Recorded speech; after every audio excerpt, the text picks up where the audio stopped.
Welcome to Missouri Chamber Direct. I'm Karen Bushman.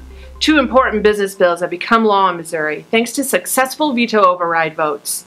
First, House Bill 722 will stop cities in Missouri from regulating issues such as minimum wage and paid leave.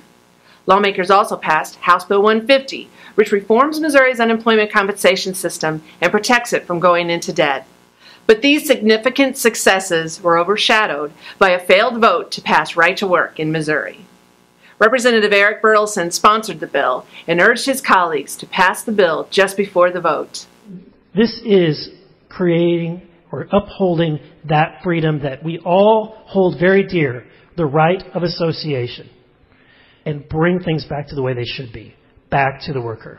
All those in favor will vote yes. All those opposed will vote no. Mr. Clerk, ring the bell and open the board. Has everyone voted? Mr. Clerk, close the board and tally the vote. By your vote of 96 yes and 63 no, you have failed to sustain. While this failed override vote means Missouri will not become a right-to-work state in 2015, the Missouri Chamber will continue to push for this important law in the coming legislative session. Visit mochamber.com to learn more about all the business bills passed during the veto session.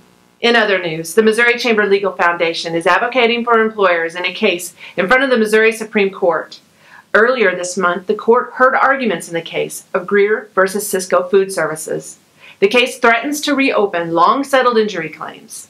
But I'd like to begin with the employer's first point on cross-appeal. I know it's a little unusual because I'm standing up here doing the appellant's argument, but it's why the Eastern District transferred the case to this court and why the Chamber of Commerce filed an amicus brief.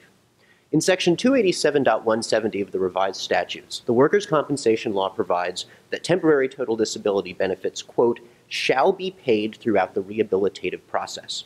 While older decisions, beginning with the Vinson case in the Court of Appeals in 1991, held a reasonable interpretation of this was that the benefits must stop at the point of the employee's so-called maximum medical improvement.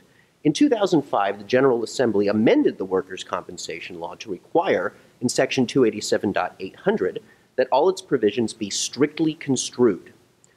The temporary and total disability statute, 287.170, does not mention any requirement that benefits stop at maximum medical improvement.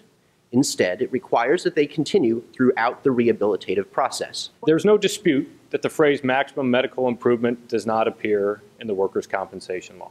But the absence of that phrase from the statute does not require this court to overturn the years and years of precedent, setting forth different standards with respect to when temporary disability ends and permanent disability begins.